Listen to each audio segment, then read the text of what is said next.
of wedlock, you do get more of it than you otherwise would have. And the other major one to me was the war on drugs, which I just think was absolutely devastating to these neighborhoods. It's, you know, when just like with prohibition of alcohol, where I think was still the highest homicide rate in American history was under prohibition of alcohol.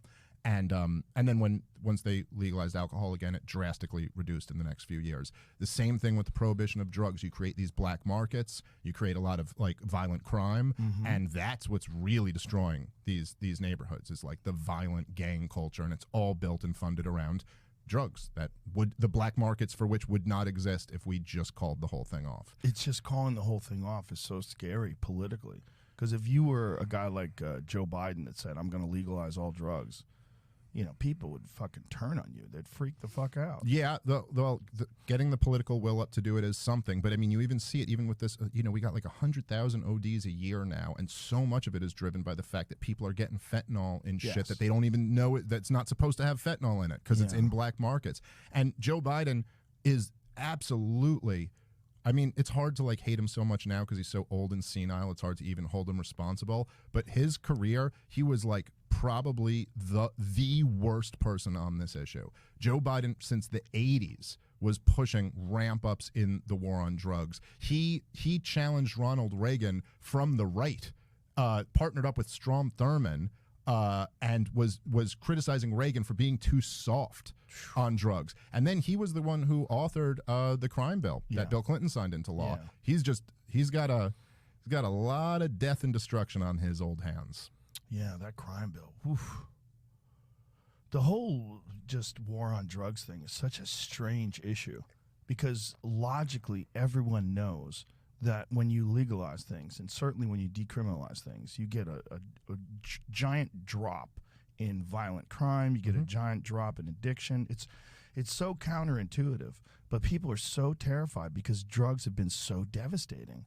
Like because I think that if we did legalize all drugs and it happened quickly, you're going to have more overdoses. You're going to have more deaths. You're going to have more addicts. You're just going to, because there's going to be more access. Yeah, but when you know, when does it balance out? Well, I don't know. I think there will be more access for sure, but I think so many of the overdoses now are because people become addicted to pain pills or become addicted to heroin and get fentanyl in it, and you wouldn't have that if drugs were legal. So you would have stuff like there's not a problem with people smoking cigarettes and finding out there was fentanyl in their cigarettes. You know what I mean? Because it's not, but there would be if, or there could be if it was on a black market and you were just getting it from some gang member, you know? Yeah. So it would reduce, I think it would reduce overdoses in that sense. There's no question it's a trade-off. There's no good, perfect solution where there's not any costs. But the major benefit would be you would eliminate like the gang violence. And already even I think when they I don't have this like numbers right at the top of my head on the front of my head, but the weed trade from Mexico, that used to be the big thing, and I think that's all but gone now. Not because necessarily it's not apparently because there's so many states where marijuana is still illegal, right?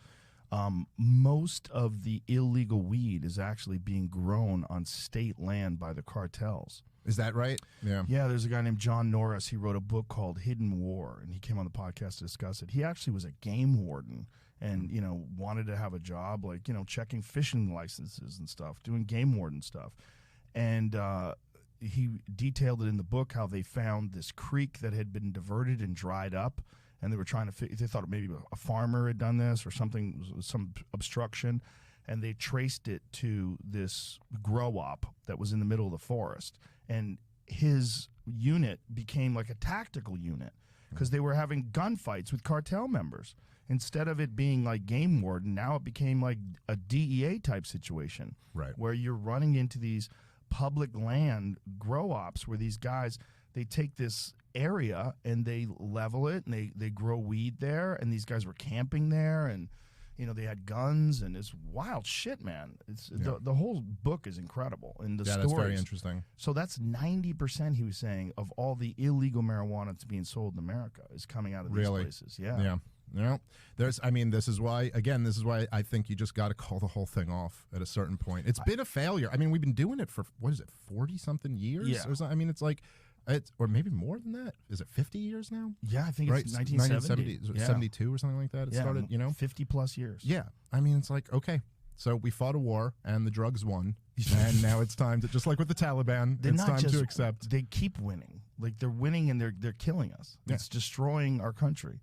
And it's not the legal ones. It's the illegal ones. And the reason why it's destroying it is because they're illegal. Yeah. So it's also propping up the cartels. It's like they just you could walk right over there. People walk over here, walk right over there, and you have literally one of the scariest results of drug prohibition right there, where you have insane crime and insane resources the cartels have. They control the government. They control cities. Yep.